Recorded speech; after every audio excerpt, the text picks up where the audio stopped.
শুরুর দিকে বাংলাদেশের শিক্ষার্থীদের কোটা সংস্কার আন্দোলনকে ভারতের সাধারণ মানুষ বেশ ইতিবাচক হিসেবেই নিয়েছিলেন। কোটা ইস্যুতে ভারতের বিভিন্ন রাজ্য এমনকি কেন্দ্রের বিরুদ্ধেও ক্ষোভ আছে দেশটির আম জনতার।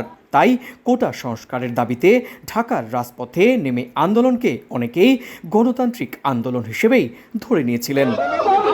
তবে সেই আন্দোলনকে কেন্দ্র করে পুলিশের গুলি ও সন্ত্রাসী কর্মকাণ্ডের ভয়াবহতার ছবি এক এক করে প্রকাশ্যে আসতে শুরু করলে বদলে যায় ভারতীয়দের দৃষ্টিভঙ্গি। এই আন্দোলনটি যে আর সাধারণ ছাত্র আন্দোলনের মধ্যে আটকে ছিল না, সেটিও বুঝতে পেরেছেন বিশ্বের বৃহত্তম গণতান্ত্রিক দেশের এই বিশ্লেষকরা। এটা শুধুমাত্র ছাত্র আন্দোলন নয়, ছাত্রদের বিভিন্নভাবে মদদ দেওয়া হচ্ছে, বিশেষ করে বাইরের শক্তি পাকিস্তান, চীন, মার্কিন যুক্তরাষ্ট্রের এজেন্সি, এরা যে মদত দিচ্ছে এই আন্দোলন থেকে স্পষ্ট।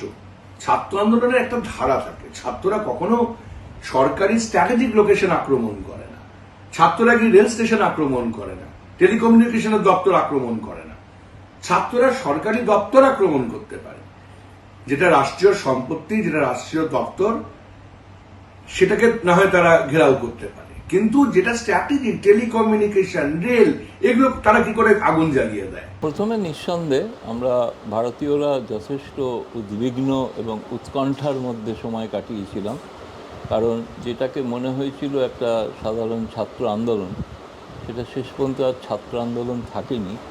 তবে হিংসাত্মক এবং চরমপন্থীরা যে ভূমিকা নিল, সেটার খবর যখন পেতে থাকলাম, তখন কিন্তু নিঃসন্দেহে আমাদের মনে বেশ আশঙ্কা শঙ্কা তৈরি হয়েছিল যে মুক্তিযুদ্ধের আদর্শে গঠিত বাংলাদেশ সেটা কি কোনো ভিন্ন পথে ফের বইতে শুরু করেছে।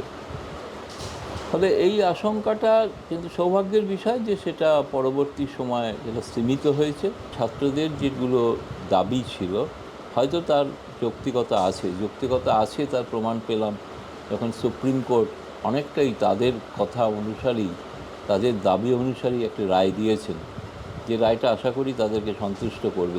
তবে বাংলাদেশ দ্রুত আবারও আগের ছন্দে ফিরে আসবে, স্বাভাবিক হবে ভারত বাংলাদেশের যোগাযোগ ব্যবস্থা, এমন প্রত্যাশাও করছেন বিশিষ্টজনেরা।